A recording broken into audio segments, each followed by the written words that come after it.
Bueno, muy bien, estamos en País en Vivo, en la edición de la mañana, por supuesto, y te había contado que al inicio del programa que íbamos a hablar de algo que un poco nos sorprende, ¿no? A mí, personalmente, y tiene que ver con el estrés. El estrés en la gente, sobre todo cuando llega fin de año, estamos todos locos, ¿eh? Nos alteramos. Pero no solo somos nosotros. Hay animales que se estresan, dicen que algunos alimentos también están preparados para el estrés, pero lo que me sorprende y mucho también es que las plantas también se estresan, así como te lo cuento. A ver, lo único que nos faltaba. Las plantas también se estresan. Llega fin de año y por supuesto todos, como te decía, nos sentimos pesados. La flora también pasa por momentos psicológicamente malos. Hoy justo tengo terapia, Alejandro, así que, ¿sabes qué voy a hacer después de hablar con vos? Se lo voy a plantear a mi psicóloga, me parece que está bueno, porque las plantas también sufren estrés. Contame vos, Alejandro Fortunata, nuestro amigo ingeniero agrónomo, ¿es así como lo estoy planteando? Buen día. Hola, buen día, ¿cómo te va? Muy Mirá, bien. si vos recordás cómo nos hemos conocido, Claro. ahí empieza todo, porque cuando vos mostraste el video de la señora que le pegaba el limón, lo que realmente estaba generando en el limón era un estrés. Ajá. Eso nos indica que hay estrés que son bióticos, digamos, hechos o por el hombre, por ejemplo, por los insectos, por los patógenos como los hongos, las bacterias, hasta por las propias malezas le pueden generar estrés a otras plantas. Mirá El vos. estrés puede ser, podríamos decir que también puede ser bueno o malo.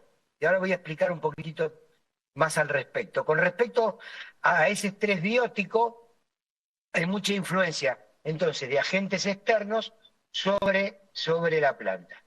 Pero puede haber agentes externos que no son bióticos, como por ejemplo la luz, el riego o el agua, eh, la temperatura, el estrés térmico es muy común, el estrés mecánico ocasionado por el suelo, cuando uno encuentra un suelo muy duro o las raíces de la planta encuentran una piedra en el desarrollo natural de esas raíces, genera un estrés, un impedimento al desarrollo y la planta puede parecer vieja a pesar de ser joven.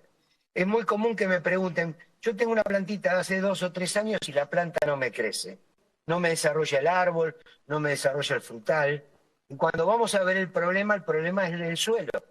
El suelo o es muy arcilloso y no permite que explore las raíces, que haya intercambio gaseoso, o simplemente encontrar un impedimento como puede ser la tosca o una piedra. Hace y obliga a que las raíces tengan que ir para otro lugar y ese gasto de energía Mm. de más que tiene que hacer la propia planta genera un estrés. Otro estrés muy típico es el estrés hídrico. Cuando uno no riega una planta o la riega sobreabundantemente, genera un estrés hídrico. Ajá. A veces ese estrés hídrico es positivo. Por ejemplo, si vos vas a la zona de producción de cerezo o de vid, por ejemplo, de vino en Mendoza, Ajá. vas a ver que a veces 15 o 20 días antes de la cosecha le cortan el riego para que la planta sufra, genere una mayor cantidad de azúcar en el fruto y eso va a favorecer su proceso fermentativo en la industrialización del vino. Mm. Nosotros, y vos sabés muy bien, porque lo he comentado en otra charla, que si vos cortás el agua, obligás a que la planta sufra, como fue los latigazos que le dieron al limón, y eso provoque puntos de floración. Ese sistema de estrés que nosotros vemos a veces puede ser irreversible. Si nosotros no regamos en 15 o 20 días de vacaciones, quizás la planta se nos muera, esa Claro. plantita que teníamos en una maceta en el balcón. Por lo tanto, tenemos que arbitrar los medios para poder generar un sistema, aunque sea de riego por goteo casero, con una botella a vuelta, con lo que se te ocurra, o Mm. molestar al vecino para que te venga a regar las plantas. Qué bien. Hay otros tipos de... Ajá. Sí. No, me estabas Ah, hablando del estrés hídrico, el estrés después tenemos lumínico, el estrés nutricional, por ejemplo. Ajá, Yo siempre digo que la tierra o la maceta es una gran alcancía de monedas y todos los días la planta saca una monedita para poder alimentarse. Si nosotros cada tanto, o por lo menos 2 veces por año, no reponemos esas monedas a través de fertilizantes, vamos a generar un problema nutricional. Y ese problema nutricional, la planta lo primero que lo resuelve es a través de las reservas propias que tiene la planta en las hojas, en las ramas, en los brotes. Cuando consumió esas reservas, la planta empieza a generar la senectud, es decir, empieza a vegetarse, empieza a sufrir, empieza a perder la hoja y ahí empieza un proceso de deterioro general que puede llegar a enfermarse ajá. o hasta inclusive la muerte. Es un tema también a tener en cuenta. Otro tipo de problemas que podemos ver son fisiológicos, hormonales. La planta a lo largo de su periodo de desarrollo tienen diferentes acciones hormonales que hacen que generen, por ejemplo, la brotación, la floración. Hay un ácido que se llama ácido abscísico en las plantas Ajá. que genera la caída de la hoja o la caída del fruto. Un fruto cuando se cae, que está maduro, es debido a la concentración de ese ácido, y si esa concentración se dio en una época no adecuada, vemos cómo las plantas pierden flores o pierden fruto antes de la cuenta, Mm, antes del momento en que uno tenga que cosechar ese jazmín para ponerlo en el florero ajá. o esa naranja para poder consumirla. Obliga a nosotros a que estemos atentos y ver de qué manera podemos resolver ese problema hormonal. Mm, qué bárbaro. También puede también generar hasta daños a nivel celular. Vos imaginate un estrés térmico, cae una helada en la zona, quema la hoja, lo primero que hace es congelar el agua que está dentro de las células de las hojas. Al congelarse esta agua forma hielo, como si yo tuviera una cubetera en el freezer de mi casa, y ese hielo rompe la pared celular de la célula y es lo que vemos cuando vemos que la hoja se puso negra, se puso amarronada. Eso es un problema debido al estrés térmico que tuvo y que generó el daño mecánico. Mm, Otro problema que a veces vemos en las plantas de interior, ahora que estoy hablando con vos, se me van ocurriendo ejemplos.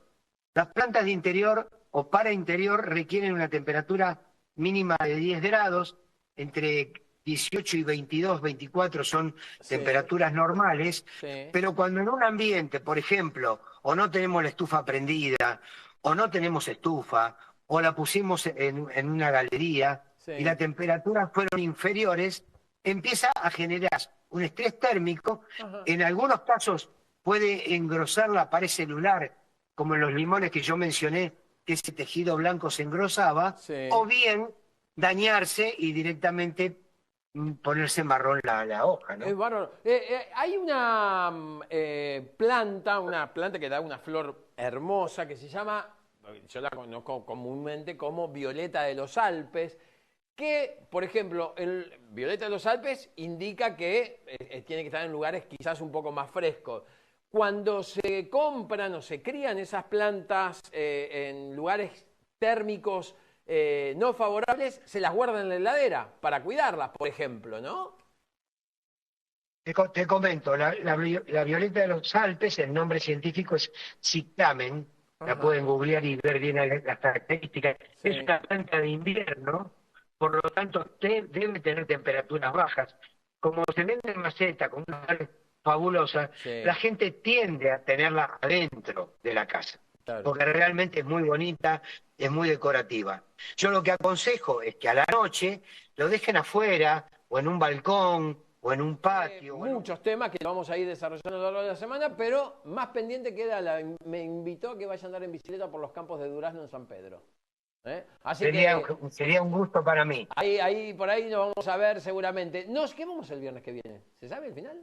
Bueno, en la semana charlamos, a ver si el viernes tenemos aire o no. Si no te veo, por supuesto que tengas una muy buena Navidad. Fue un logro realmente muy bueno poder contactarte, conocerte y que nos vayas desasnando en el mundo de la flora argentina, sobre todo, que tenemos plantas tan lindas. Ale, te mando un abrazo enorme Bueno, y muchas gracias. el gusto es mío y también feliz Navidad para toda la gente de ahí del canal. Un abrazo enorme, muchas gracias. Ahí estaba Gracias, muchas gracias. Alejandro Fortunata dándonos más noticias respecto de las plantas. En vivo y en directo.